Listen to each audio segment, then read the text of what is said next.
आज हम पॉलिटी के कुछ महत्वपूर्ण क्वेश्चन पर डिस्कशन करते हैं जो हमारे एग्ज़ाम के लिए बीपीएससी हो, दरोगा हो या अन्य रेलवे का कोई एग्ज़ाम हो उसके लिए बहुत ही महत्वपूर्ण है। तो चलिए शुरू करते हैं। देखिए पहला क्वेश्चन है, निम्नलिखित में कौन भारत को धर्मनिरपेक्ष राज्य वर्णन करता है। तो देखिए धर्मनिरपेक्ष राज्य का वर्णन कौन करता है, तो इसमें जो ऑप्शन है उसमें प्रस्तावना है जो धर्मनिरपेक्ष राज्य का। तो इस प्रकार से पहला क्वेश्चन का आंसर हो जाएगा प्रस्तावना। प्रस्तावना में धर्मनिरपेक्षता का वर्णन करता है। देखिए प्रस्तावना है जो पंडित जवाहरलाल नेहरू के द्वारा 13 दिसंबर 1946 को संविधान सभा के समक्ष प्रस्तुत किया गया था और 22 जनवरी 1947 को इसको संविधान सभा ने पास कर दिया था। प्रस्तावना है जो संविधान की प्रस्तावना वो अमेरिका के संविधान से लिया गया है, वहीं प्रस्तावना की जो भाषा है वो ऑस्ट्रेलिया के संविधान से लिया गया है। प्रस्तावना में 5 प्रकार की स्वतंत्रता की भी बात की गई है, जिसमें विचार की स्वतंत्रता है, अभिव्यक्ति की स्वतंत्रता है, विश्वास की स्वतंत्रता है, धर्म की स्वतंत्रता है, उपासना की स्वतंत्रता है। इस प्रकार से प्रस्तावना में 3 प्रकार के न्याय का चर्चा किया गया है, सामाजिक न्याय, आर्थिक न्याय, राजनीतिक न्याय। ये तीनों जो न्याय हैं वो रूस के संविधान से लिया गया है। तो इस प्रकार से पहला क्वेश्चन का आंसर हो जाएगा संविधान की प्रस्तावना। चलिए नेक्स्ट क्वेश्चन देखिए। कुछ दूसरा क्वेश्चन क्या कह रहा है कि निम्नलिखित शब्दों में कौन सा शब्द सन 1975 में भारतीय संविधान की प्रस्तावना में शामिल नहीं था।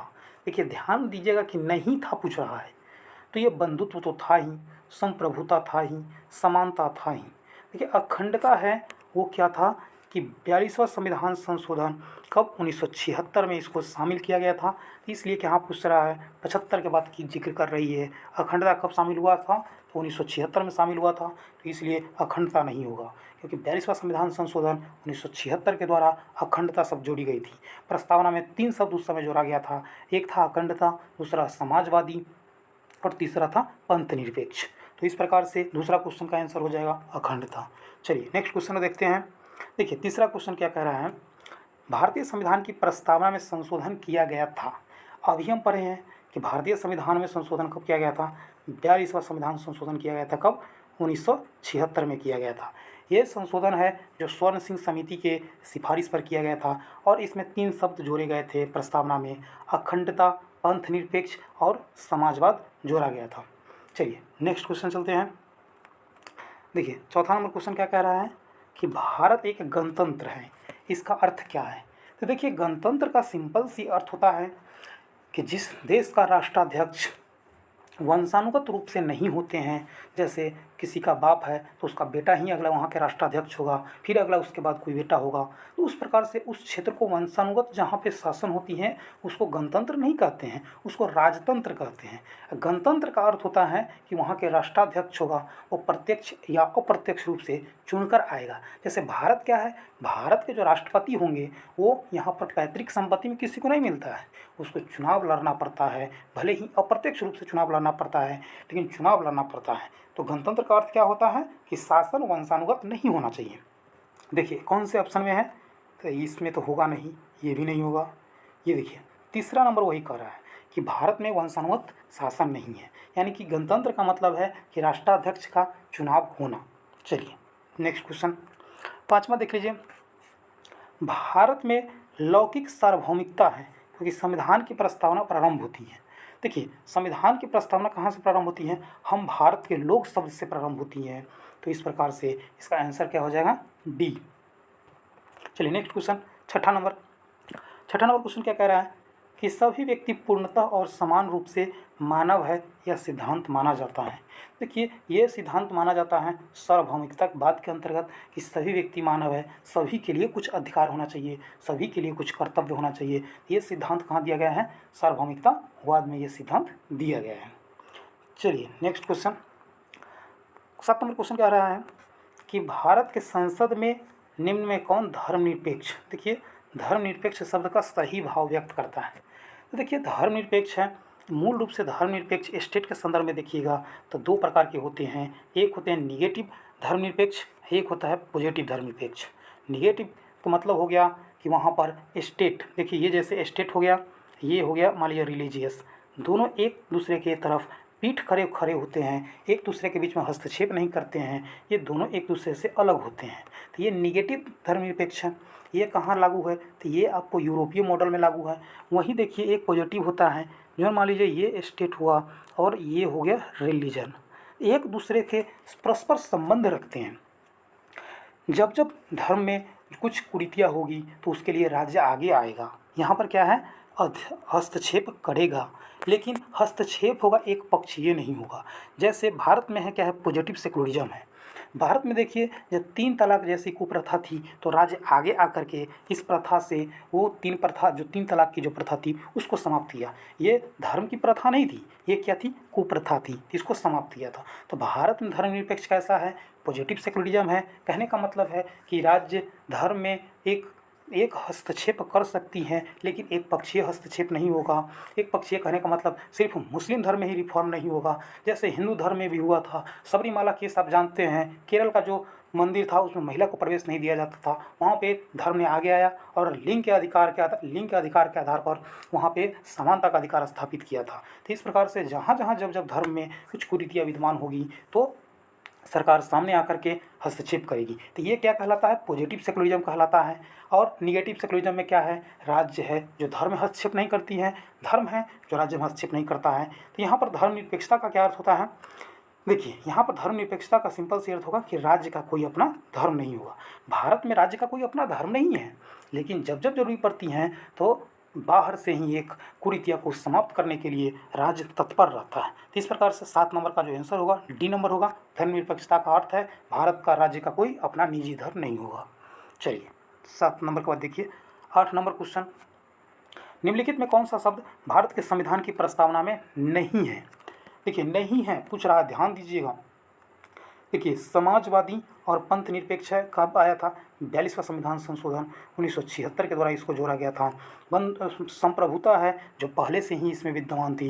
देखिए लोक कल्याण का बात कहाँ किया गया है? आर्टिकल, आप बता सकते हैं आर्टिकल ये 38 में इसको शामिल किया गया है। आर्टिकल जो 38 है वो DPSP का भाग है, न कि प्रस्तावना का भाग है। इस प्रकार से 8 नंबर का जो आंसर हो जाएगा लोक कल्याण हो जाएगा। चलिए नेक्स्ट क्वेश्चन, नेक्स्ट है 9 नंबर, भारतीय संविधान का कौन सा भाग संविधान की आत्मा कहलाती है? तो देखिए जब क्वेश्चन पूछेगा कि भारत का संविधान का कौन सा भाग संविधान की आत्मा कहलाती हैं, तो संविधान की प्रियम्बल यानी कि प्रस्तावना है जो संविधान की आत्मा कहलाती हैं। देखिए एन पालकी वाला थे, एक बताए थे कि संविधान के जो परिचय पत्र है प्रस्तावना, वहीं सभी लोगों ने इसको आत्मा माना था, लेकिन के पालकी वाला के अनुसार इन्हें प्रस्तावना को परिचय पत्र कहा था। चलिए तो संविधान की आत्मा कौन हो जाएगा? प्रस्तावना हो जाएगा। चलिए नेक्स्ट क्वेश्चन 10 नंबर, निम्नलिखित में किस वाद में उच्च न्यायालय ने धारणा प्रस्तुत किया कि प्रस्तावना संविधान का भाग है? तो देखिए ये मुंबई बनाम यूनियन ऑफ इंडिया ये केस था, 1994 का ये केस था। वहीं केशवानंद भारती है जो 1973 का केस है। ये दोनों मामला में बताया था सुप्रीम कोर्ट ने कि प्रस्तावना है जो संविधान का भाग है। तो इस प्रकार से इसका आंसर कौन सा हो जाएगा? C number. चलिए नेक्स्ट क्वेश्चन 11 नंबर क्वेश्चन क्या कह रहा है? भारतीय संविधान के किस प्रकार की शासन प्रणाली की व्यवस्था की गई है? तो भारत में शासन के मॉडल के बारे में पूछ रहा है। तो भारत में जो शासन मॉडल है वो कौन सा है? संसदात्मक है। देखिए अध्यक्षात्मक कहाँ है? यूएसए की संविधान में अध्यक्षात्मक है। चलिए नेक्स्ट क्वेश्चन 12 नंबर, भारतीय संविधान कैसा है? देखिए भारतीय संविधान है जो अंशतः कठोर और अंशतः लचीला है। तो ये डिसाइड किया जाता है किस आधार से? तो संविधान संशोधन के आधार से। तो कुछ संविधान संशोधन है जो 2/3 बहुमत के आधार पर हो जाती हैं, लेकिन कुछ ऐसे संविधान संशोधन है जिसमें 2/3 बहुमत प्लस आधे राज्य स्टेट की आवश्यकता होती है। तो भारत में क्या है? कुछ संविधान संशोधन करना आसान है, लेकिन कुछ संशोधन करना भिरा है। इसलिए भारतीय संविधान को अंशतः कठोर यानी कि कुछ कठोर और कुछ लचीला कहा जाता है। वहीं कठोर संविधान संशोधन कहाँ है? यूएसए की। वहीं लचीला संविधान संशोधन कहाँ की है? तो यूनाइटेड किंगडम की है। चलिए 13 नंबर क्वेश्चन, भारतीय संघवाद को सहकारी संघवाद कहा था। तो भारतीय संघवाद को सहकारी संघवाद जी आइंस्टीन के द्वारा कहा गया था। वही है जो केसी व्हीलर कहा था भारतीय संघवाद को अर्धसंघात्मक कहा था।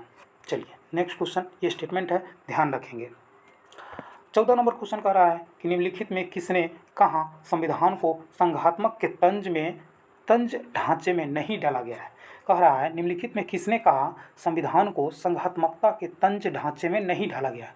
यानी कि कहने का मतलब है कि कौन से व्यक्ति है जो बताया था कि संविधान को इस रूप से बनाया गया है कि राज्य को भी कुछ अधिकार होगा और केंद्र के पास भी कुछ अधिकार होगा, न कि केवल केंद्र के पास ही सभी अधिकार होगा। संघात्मकता का अर्थ होता है कि केवल केंद्र के पास ही अधिकार हो, राज्य शक्ति विहीन हो। तो ये बताए थे डॉक्टर अंबेडकर के द्वारा स्टेटमेंट दिया गया था कि भारतीय संविधान इस प्रकार से बनाया गया है जो संघात्मकता के तंज में इसको ढाला नहीं गया है, यानी कि पूरा का पूरा शक्ति सिर्फ केंद्र को नहीं दिया गया है, इसमें कुछ शक्ति राज्य को भी दिया गया है। चलिए इस क्वेश्चन का आंसर हो जाएगा doctor B R Ambedkar. 15 number question देखिए, निम्नलिखित में कौन सा राज्य का सबसे महत्वपूर्ण तत्व है। देखिए राज्य के बहुत सारे अंग होते हैं, जैसे आप प्राचीन इतिहास में जब अर्थशास्त्र पढ़िएगा तो वहाँ पर कौटिल्य भी बताया है सप्तांग सिद्धांत, राज्य के सप्तांग सिद्धांत के बारे में बताया है, जिसमें राज्य के क्या क्या अंग होते हैं उसके बारे में बताया है। तो इस प्रकार से आधुनिक जब हम राजनीतिक पढ़ते हैं उसमें भी राज्य का तत्व होता है। तो इसमें सबसे महत्वपूर्ण होता है जो संप्रभुता होती है। संप्रभुता का मतलब क्या होती है, आज़ादी। कि ऐसी आज़ादी जिसमें संप्रभुता का अर्थ सिंपल सी होती है कि हम स्वतंत्र है, किसी भी देश दूसरे देश के दबाव में आकर के कोई फैसला नहीं लेंगे, हम पर कोई और देश शासन नहीं करेगा, हम अपना विदेश नीति हो, शिक्षा नीति, संस्कृति नीति, जो भी नीति हम बना रहे हैं स्वतंत्र रूप से बनाएंगे, न कि किसी देश में आकर बनाएंगे। तो ये संप्रभुता कहलाती है, सोवर्निटी कहलाती है। तो इंडिया क्या है, एक सोवर्निटी कंट्री है, क्योंकि भारत अपना कोई भी नीति है जो किसी देश के दबाव में आकर नहीं बनाती है, वो अपना फैसला खुद लेती है कि हमें क्या करना है। चलिए नेक्स्ट क्वेश्चन 16 नंबर, भारत का राष्ट्रीय पशु क्या है। देखिए भारत के राष्ट्रीय पशु क्या है, तो बाघ है। यहीं पे पूछेगा बिहार का राष्ट्रीय पशु क्या है, तो बिहार का राष्ट्रीय पशु क्या है, बैल है। चलिए नेक्स्ट क्वेश्चन, भारत का राष्ट्रीय पुष्प क्या है। तो भारत का राष्ट्रीय पुष्प क्या है, कमल है। वहीं गेंदा है जो बिहार का राजकीय पुष्प हो जाएगा, गेंदा। बिहार का राजकीय पुष्प गेंदा, वहीं भारत का राष्ट्रीय पुष्प हो जाएगा कमल। चलिए नेक्स्ट हो जाएगा 18 नंबर, भारत का राष्ट्रीय पक्षी कौन सा है। तो भारत का राष्ट्रीय पक्षी कौन सा है, मोर है। वहीं पूछेगा बिहार का राजकीय पक्षी कौन सा है, तो ये कौन सा है, गौरैया है। गौरैया बिहार का राजकीय पक्षी है। दिल्ली का भी राजकीय पक्षी गौरैया है, याद रखिएगा इसको। अगला क्वेश्चन है कि भारतीय राष्ट्रीय ध्वज के चक्र में कितनी तिलियाँ होती हैं। तो भारतीय राष्ट्रीय जो ध्वज है वो देखिए ऊपर होता है ध्वज, ऊपर क्या है, ऊपर केसरिया है, बीच में वाइट है, नीचे क्या है, नीला है, बीच में एक चक्र लगा होता है ब्लू कलर का, और इसमें 24 तिलियाँ होती हैं। आप बताइए कि ध्वज को किसने बनाया था, पूछेगा ध्वज को किसने बनाया था। तो पिंगली वेंकैया के द्वारा ध्वज का निर्माण किया गया था। प्रारंभ में ध्वज में बीच में ये चक्र है वो नहीं था, बीच में क्या थी, बीच में चरखा था। बाद में इसको चरखा को हटा करके और चक्र को स्थापित किया गया था, और चक्र में 24 तिलियाँ हैं। चलिए 20 नंबर क्वेश्चन, 20 नंबर क्वेश्चन कह रहा है कि संपूर्ण राष्ट्रगान का वादन काल कितना है। कहने का मतलब है कि राष्ट्रगान को कितने देर में गाया जाता है। तो राष्ट्रगान को 52 सेकंड में गाया जाता है। वहीं आपात की स्थिति में राष्ट्रगान को 20 सेकंड में भी गाया जा सकता है। चलिए नेक्स्ट क्वेश्चन 21 नंबर, नए राज्य के गठन की शक्ति निहित है। देखिए जब भी नए राज्य का गठन होगा तो आर्टिकल 2 का प्रयोग किया जाता है, और इसके संसद का अधिकार है कि वो नए राज्य का गठन करें। तो नए राज्य का गठन का शक्ति किस में है, संसद में है। चलिए 22 नंबर क्वेश्चन, संविधान के प्रथम अनुच्छेद के अनुसार भारत है। तो देखिए संविधान के जो प्रथम अनुच्छेद है उसके अनुसार भारत को कहा गया है India is a union of state. तो इसमें क्या किया गया है, यूनियन शब्द का जिक्र किया गया है। आप याद रखिएगा यूनियन शब्द है भारतीय संविधान में, न कि फेडरेशन या फेडरेशन शब्द का उपयोग किया गया है। देखिए यूनियन सिंपल सी, भारत यूनियन का अर्थ होता है कि किसी भी समझौते का परिणाम भारत नहीं है, राज्यों के बीच में समझौता नहीं हुआ है।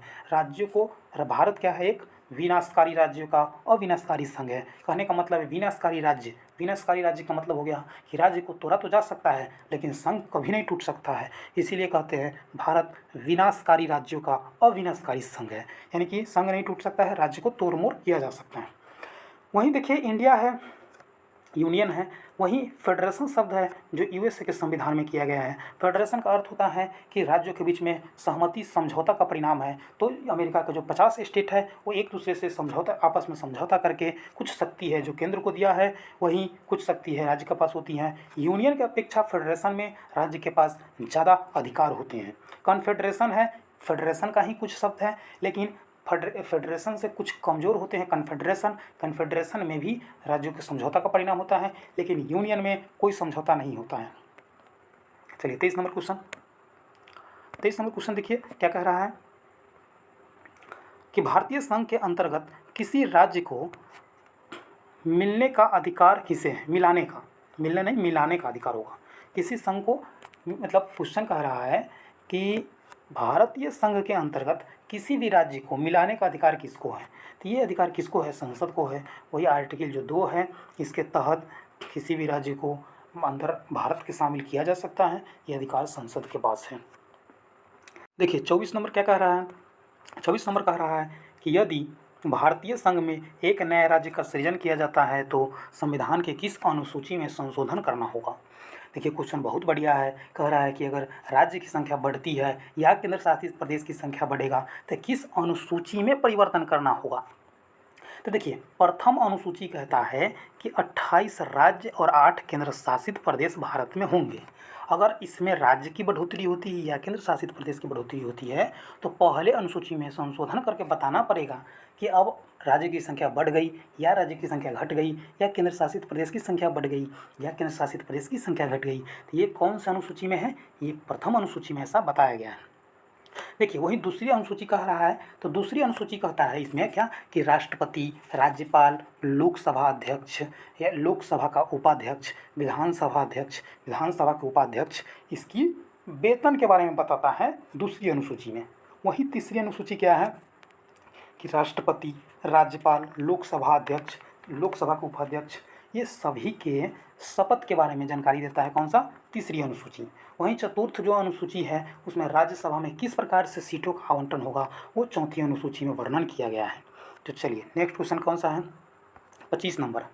भारत में कितने संघ शासित प्रदेश हैं? संघ शासित प्रदेश का मतलब सिंपल सी बात है, यूटी, यूनियन टेरिटरी के बारे में बात कर रहा है, यानी कि केंद्र शासित प्रदेश के बारे में बात कर रहा है। तो वर्तमान में कितना है? 8 केंद्र शासित प्रदेश है। पहले 9 केंद्र शासित प्रदेश था, तो दमन द्वीप और दादर नगर हवेली को जोड़ दिया गया। उसके बाद से अब कितना? 8 केंद्र शासित प्रदेश हैं। चलिए नेक्स्ट क्वेश्चन 26 नंबर देखिए क्या कह रहा है कि लोकसभा में केंद्र शासित प्रदेश के लिए कितने सीट की आरक्षित की गई है? तो देखिए लोकसभा में कितने सीट है यूटी के लिए? तो ये 20 सीट रिजर्व किया गया है। देखिए लोकसभा में कितनी सीट टोटल हो सकती हैं? तो लोकसभा में मैक्सिमम 550 सीट हो सकती हैं। वहीं राज्यसभा में कितनी हो सकती है मैक्सिमम? तो 250 सीट हो सकती हैं। चलिए 27 नंबर क्वेश्चन क्या कह रहा है? राज्य पुनर्गठन आयोग ने 1 नवंबर 1956 को कितने राज्य तथा संघ राज्य बनाए थे? तो देखिए 1 नवंबर 1956 को 7वां संविधान संशोधन करके 14 राज्य तथा 6 केंद्र शासित प्रदेश का गठन किया गया था। तो ऑप्शन हो जाएगा ए। चलिए नेक्स्ट क्वेश्चन क्या कह रहा है? 28 नंबर क्वेश्चन देखिए, कह रहा है सिक्किम भारत का एक नया राज्य बनाया गया था। तो सिक्किम कब बनाया गया था? देखिए सिक्किम के बारे में कहानी है। पहले 35वां संविधान संशोधन हुआ था। कब? 1974 में हुआ था। इसके तहत सिक्किम को आर्टिकल 2A के तहत सह राज्य यानी कि को स्टेट का दर्जा दिया गया था। और इसमें कम्युनिकेशन, रक्षा और विदेश नीति है जो भारत को सौंपा गया था। बाकी सभी अधिकार है जो सिक्किम खुद रखे हुए थे उस समय वहाँ चोग्याल वंश का शासन था। और भारत में मिलने की वजह से इसे कुछ 3 जो अधिकार है, कम्युनिकेशन, रक्षा और विदेश है, जो भारत को दिया था। बाकी सभी अधिकार है जो खुद रखे हुआ था। उस समय भारत में एक नया आर्टिकल 2A जोड़ा गया था और इसके तहत इसे को स्टेट का दर्जा दिया गया था। वहीं अगले ही साल 36वां संविधान संशोधन हुआ 1975 में और इसको पूर्ण राज्य का दर्जा दिया गया और आर्टिकल 2A है उसको समाप्त कर दिया गया था। तो इस प्रकार से 36वां संविधान संशोधन को इसको पूर्ण राज्य का दर्जा दिया गया था सिक्किम को। और वहाँ के जो चोग्याल वंश है वो चाइना भाग गए। चोग्याल वंश चाह रहे थे कि सिक्किम है वो चाइना में मिले, बाकी वहाँ की जनता चाह रही थी कि भारत में मिले। और वहाँ पर वोटिंग कराया गया था और वहाँ की 99% जनता है जो भारत में मिलने की इच्छा प्रकट की थी। तो इस प्रकार से आंसर डी हो जाएगा 36वां संविधान संशोधन। चलिए, तेलंगाना राज्य स्वरूप में आया था। पूछ रहा तेलंगाना राज्य कब बना था। तो देखिए तेलंगाना राज्य बना था 2 जून 2014 को। देखिए कुछ क्वेश्चन ऊपर है। 1 नवंबर 2000 को, तो 1 नवंबर 2000 को है जो मध्य प्रदेश से निकल करके छत्तीसगढ़ राज्य का निर्माण हुआ था। वहीं 9 नवंबर को कह रहा है तो यूपी से निकल करके उत्तराखंड का निर्माण हुआ था। वहीं 15 नवंबर 2000 को बिहार से निकल करके झारखंड राज्य का निर्माण हुआ था। 15 नवंबर 2000 को 15 नवंबर को ही बिरसा मुंडा की जयंती मनाई जाती है। उसी के उपलक्ष्य में जनजातीय आधार पर झारखंड को अलग किया गया था। तो चलिए अगला क्वेश्चन है 30 नंबर क्या कह रहा है। भाषा के आधार पर देखिए कि भाषा के आधार पर राज्य गठन हेतु राज्य पुनर्गठन आयोग की स्थापना कब की गई थी।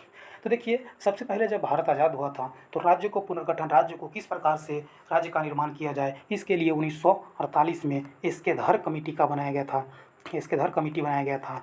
इन्होंने बताया कि भाषा के आधार पर राज्य का पुनर्गठन न करके प्रशासनिक आधार पर पुनर्गठन किया जाए। इनके रिपोर्ट आते ही देश में जगह जगह दंगा होने लगा, अशांति के माहौल हो गई। उसके बाद तुरंत ही सरदार वल्लभ भाई पटेल, पट्टाभी सीतारामैया और जवाहरलाल नेहरू के नेतृत्व में एक कमेटी बनाया गया था जिसे JVP समिति कहते हैं। इन्होंने भी आगे चल के रिपोर्ट दिया कि प्रशासन को ही आधार बनाया जाए, भाषा को आधार पर राज्य का गठन नहीं होनी चाहिए।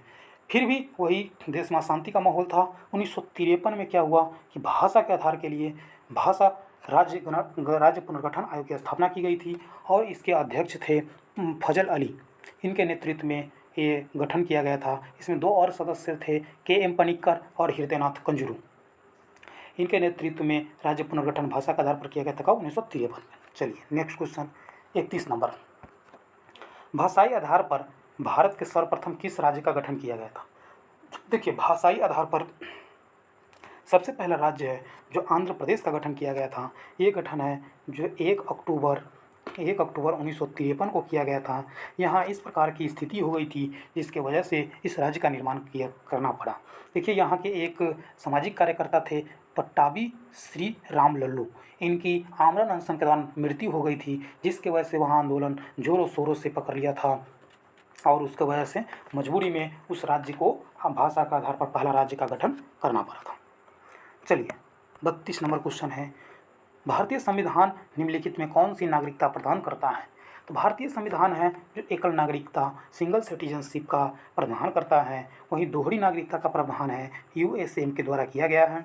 भारतीय संविधान में नागरिकता है जो भाग 2 में है। वहीं अनुच्छेद 5 से लेकर के 11 तक में नागरिकता का प्रावधान किया गया है। किस प्रकार से नागरिकता दिया जाएगा ये प्रावधान है। भारत में सिंगल नागरिकता है। सिंगल नागरिकता का मतलब है कि सिर्फ आप देश के नागरिक होंगे। वहीं जहाँ पर डुअल सिटीजनशिप चलती है USA में क्या है कि वहाँ पर राज्य का अलग नागरिकता होता है। जैसे कैलिफोर्निया राज्य के आप नागरिक हैं तो आपको कैलिफोर्निया राज्य का नागरिक मिलेगा, फिर अमेरिका राज्य का मिलेगा। जैसे टेक्सास राज्य के हैं तो पहले टेक्सास का आपको नागरिकता मिलेगा, फिर उसके बाद USA की नागरिकता मिलेगी। यानी कि दो नागरिकता आपको वहाँ प्रदान किया जाएगा। लेकिन भारत में ऐसा कोई कंसेप्ट नहीं है। भारत में ऐसा नहीं है बिहार का आप नागरिक है उसके बाद देश के नागरिक नहीं, बिहार का आप निवासी है न कि नागरिक है। भारत में सिंगल सिटीजनशिप है, केवल आप भारतीय हैं। चलिए 33 नंबर क्वेश्चन क्या कह रहा है। किस देश में दोहरी नागरिकता का सिद्धांत है। तो अभी हम जिक्र किए हैं कहाँ है, USA में है। USA में है जो दोहरी नागरिकता है। भारत में सिंगल सिटीजनशिप है। भारत है जो नागरिकता कहाँ से लिया है तो ये ब्रिटेन से लिया है। ब्रिटेन में भी सिंगल सिटीजनशिप का कंसेप्ट है। चलिए 34 नंबर क्वेश्चन क्या कह रहा है। निम्नलिखित में किसको संविधान द्वारा मौलिक अधिकार को लागू करने की शक्ति दी गई है।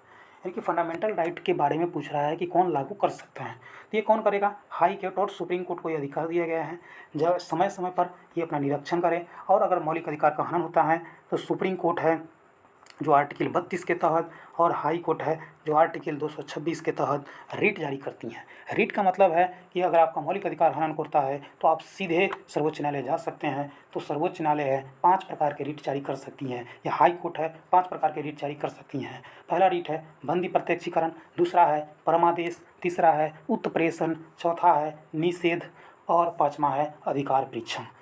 तो रिट के माध्यम से आपके मौलिक अधिकार का संरक्षण किया जाता है हाई कोर्ट और सुप्रीम कोर्ट के द्वारा। तो 34 नंबर का आंसर हो जाएगा डी। चलिए नेक्स्ट क्वेश्चन देखते हैं 35 नंबर। कह रहा है मौलिक अधिकार है। तो देखिए मौलिक अधिकार है, कह रहा है पहला ऑप्शन कभी भी निलंबन नहीं किया जा सकता है, गलत है। प्रधानमंत्री निर्मित कर सकता है, ये भी गलत है। राष्ट्रपति की इच्छा पर निलंबन हो सकता है, ये भी गलत है। ऐसे तो होगा राष्ट्रपति जब चाहेंगे तब उनका इच्छा हो जाएगा तो बंद कर देंगे। देखिए आपातकाल की स्थिति में निलंबन किया जा सकता है। जब भारतीय संविधान के 352 राष्ट्रीय आपातकाल का प्रयोग होता है तो देखिए 358 के तहत है जो आर्टिकल 19 स्वतः समाप्त हो जाती है। वहीं 300 देखिए वहीं 359 के तहत राष्ट्रपति एक अध्यादेश के माध्यम से तत्कालीन समय के लिए 20 और 21 आर्टिकल को छोड़ करके जो भी उचित लगे मौलिक अधिकार को निलंबन किया जा सकता है। तो कब ये राष्ट्रीय आपातकाल के समय ऐसा निलंबन किया जाता है। चलिए 36 नंबर क्वेश्चन, भारतीय संविधान के किस अनुच्छेद के अंतर्गत नागरिकता को मौलिक अधिकार प्रदान किया गया है। तो देखिए पूछ रहा है कि मौलिक अधिकार का प्रावधान कितने से कितने आर्टिकल तक है, तो ये 12 से 35 आर्टिकल तक है, भाग 3 में है। और मौलिक अधिकार कहाँ से हम लोग लिए हैं, तो यूएसए के संविधान से मौलिक अधिकार लिया गया है। 12 से 35 अनुच्छेद तक है, भाग 3 में इसका वर्णन किया गया है और यूएसए के संविधान से लिया गया। देखिए मौलिक अधिकार है जो जीवन के विकास के लिए आवश्यक है, ये वाद योग्य है। वाद योग्य का मतलब है कि जब इसका हनन होता है तो आप न्यायालय में जा सकते हैं। चलिए 37 नंबर क्वेश्चन, भारतीय संविधान को निम्नलिखित अनुच्छेद में कौन विधायक सत्ता पर पूर्णतः नियंत्रण लगाता है। देखिए विधायक सत्ता पर पूर्णतः नियंत्रण है जो आर्टिकल 14 लगाता है। तो विधायक सत्ता पर आर्टिकल 14 के द्वारा नियंत्रित किया जाता है। आर्टिकल 14 कहता है कि विधि के समक्ष सभी लोग समान होंगे। विधि के समक्ष समता है जो ब्रिटेन के संविधान से लिया गया है, वहीं विधि के समान संरक्षण है जो यूएसए के संविधान से लिया गया है। तो जरूरी है विधायक सत्ता पर नियंत्रित स्थापित करने के लिए आर्टिकल 14 की आवश्यकता है। वहीं देखिए आर्टिकल 15 कहता है जाति, लिंग, धर्म, निवास स्थान के आधार पर किसी भी व्यक्ति से भेदभाव नहीं किया जाएगा। आर्टिकल 16 है जो लोक नियोजन की बात कहती है, यानी कि सभी को सरकारी नौकरी में समान अवसर दिया जाएगा। वहीं जो अनुच्छेद 17 है वो कहता है अनटचेबिलिटी यानी कि अस्पृश्यता को समाप्त किया जाएगा। तो इस प्रकार से 37 का आंसर हो जाएगा आर्टिकल 14। देखिए 38 नंबर कह रहा है कि भारतीय संविधान की में क्षमता नहीं है, समता होगा। समता का अधिकार किस अनुच्छेद में प्रदान किया गया है। तो समता का जो अधिकार है वो कौन से अनुच्छेद में है, वो 14 से लेकर के 18 में समता के अधिकार, ये पाँच जो अनुच्छेद है उसमें समता का अधिकार का जिक्र किया गया है। तो 14 से 18 में समता का अधिकार का जिक्र किया गया है। चलिए नेक्स्ट क्वेश्चन 39 नंबर, भारतीय संविधान में जैसा निहित है निम्न में कौन सी समानता यह मौलिक अधिकार में सम्मिलित नहीं है। पूछ रहा है कौन सा अधिकार है जो मौलिक अधिकार में शामिल नहीं किया गया है। देखिए कानून के समक्ष समता है ये है, जैसे कि आर्टिकल 14 कहता है कानून के समक्ष समानता। सामाजिक समता है ये है, सामाजिक समता है जो 15, 17, 18 ये समय सामाजिक समता आपको दिखेगी। अवसर के समानता है आर्टिकल 16 की अपॉर्चुनिटी सबको समान मिलनी चाहिए। वहीं आर्थिक समानता है, देखिए आर्थिक समानता कहाँ वर्णन किया गया है, डीपीएस में किया गया है, ना कि फंडामेंटल राइट में किया गया है। इस प्रकार से आर्थिक समता की बात हो जाएगी। 39 का हो जाएगा डी नंबर ऑप्शन। चलिए 40 नंबर देख लीजिए क्या है, मौलिक अधिकार के अंतर्गत कौन सा अनुच्छेद बच्चों के शोषण से संबंधित है। देखिए बच्चों के शोषण का संबंध बताया गया है। सबसे पहले शोषण का अधिकार बताया गया है, 23-24 में शोषण का अधिकार बताया गया है, जिसमें बच्चे का शोषण का अधिकार 24 में बताया गया है। 23 में बताया गया है बाल श्रम निषेध है या बलपूर्वक जो निषेध है जिसको बलात् श्रम कहते हैं उस पर प्रतिबंध लगाया गया है। तो इस प्रकार से 40 नंबर का आंसर हो जाएगा 24 नंबर। पूछ रहा है कि बच्चों के लिए शोषण से संरक्षण कौन सा है, 24 से है। 23 में कहता है बलात्पूर्व निषेध, यानी कि बगैर पैसा दिए हुए किसी से आप काम नहीं करवा सकते हैं, किसी से आप जबरन काम नहीं करवा सकते हैं। वहीं देखिए आर्टिकल 18 कहता है उपाधियों का अंत, आप राजा महाराजा, राजाधिराज, राष्ट्राध्यक्ष ये सब का उपाधि आप नहीं ग्रहण कर सकते हैं, लेकिन शिक्षा और सेना में ये उपाधि प्रदान करना अनिवार्य है। अनिवार्य कहने का मतलब ये देने का प्रावधान किया गया है। चलिए अगला क्वेश्चन 41 नंबर कहता है कि संविधान किस प्रावधान किया गया है, अस्पृश्यता। पूछ रहा है कि संविधान के किस अनुच्छेद में अस्पृश्यता का उन्मूलन किया गया है। अनटचेबिलिटी के बारे में पूछ रहा है, किसमें है, अनटचेबिलिटी है जो आर्टिकल 17 में अनटचेबिलिटी की बात किया गया है। चलिए अगला क्वेश्चन 42 नंबर कहता है भारत के संविधान का निम्नलिखित में कौन सा अनुच्छेद प्रेस की स्वतंत्रता से संबंधित है। देखिए प्रेस की स्वतंत्रता है जो आर्टिकल 19 में दिया गया है। आर्टिकल 19(1)(a) इसमें क्या दिया गया है, अभिव्यक्ति की स्वतंत्रता दी गई है और अभिव्यक्ति की स्वतंत्रता के लिए प्रेस की स्वतंत्रता आवश्यक है, इसलिए प्रेस की स्वतंत्रता आर्टिकल 19 में दिया गया है। आर्टिकल 20 में है दोहरे दंड से निषेध किया गया है। वहीं आर्टिकल 22 में कहता है कि किसी व्यक्ति को जब गिरफ्तारी होती है तो 24 घंटे के अंदर में मजिस्ट्रेट के समक्ष पेश करना होता है। आर्टिकल 21 में क्या कहता है कि प्राण एवं दैहिक की स्वतंत्रता, यानी कि प्राण एवं दैहिक स्वतंत्रता हो जाएगा आर्टिकल 21 में। चलिए नेक्स्ट क्वेश्चन देखिए, भारतीय संविधान का कौन सा अनुच्छेद व्यक्ति को विदेश यात्रा का अधिकार का संरक्षण प्रदान करता है। तो पूछ रहा है कि विदेश यात्रा के लिए कौन सा अधिकार है जो आपको संरक्षण देता है, तो ये आर्टिकल 21 है। देखिए विदेश जो यात्रा का अधिकार है, जो 1978 में एक केस हुआ था, मेनका गांधी केस।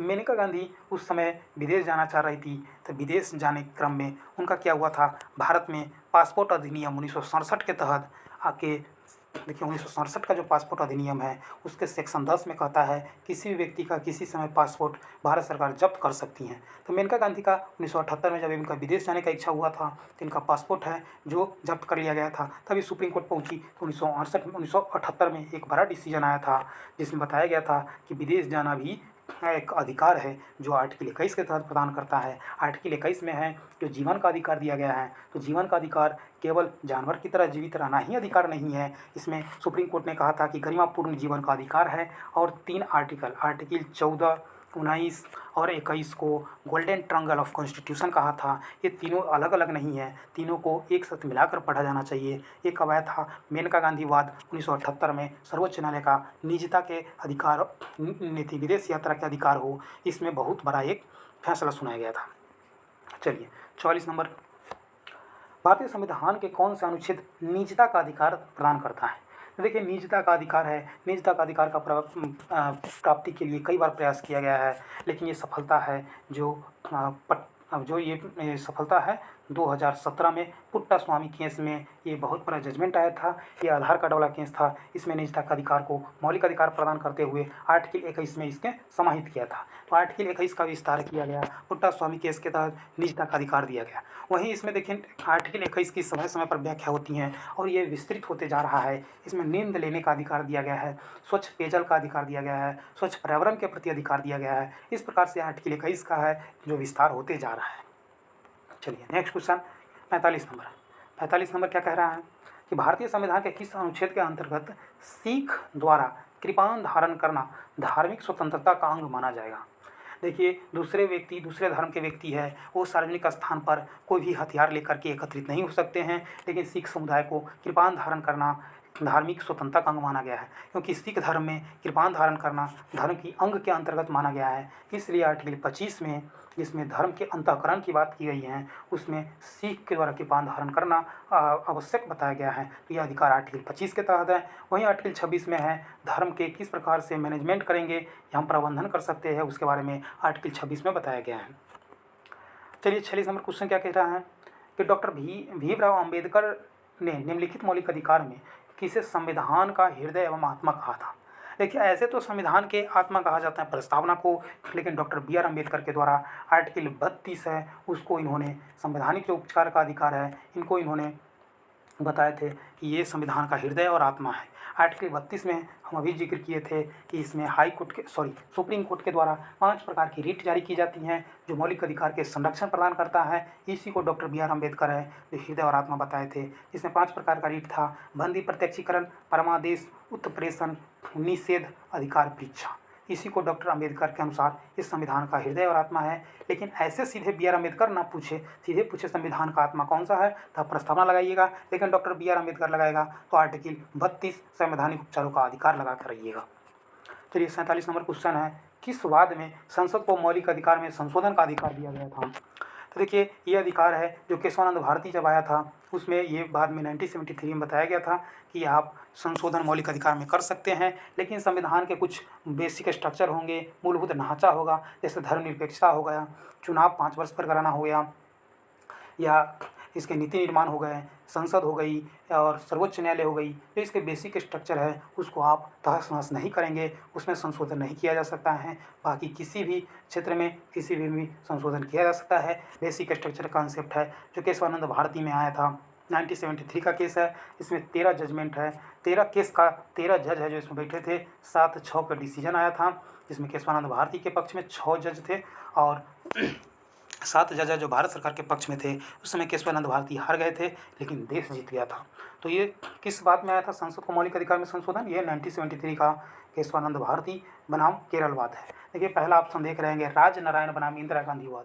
देखिए जो पहला ऑप्शन है राजनारायण, ये यूपी के जो 1974-75 में जब चुनाव हुई थी तो उस समय ये यूपी में इंदिरा गांधी के विपक्ष में ये चुनाव लड़े थे और ये चुनाव वहाँ से हार गए थे। तो ये इलाहाबाद हाई कोर्ट में जा कर के केस कर दिए थे। तो उसके बाद से जब इंदिरा गांधी और ये जजमेंट आया था उसमें बताया गया था कि चुनाव कराना, निष्पक्ष चुनाव कराना संविधान की मूलभूत ढांचा है।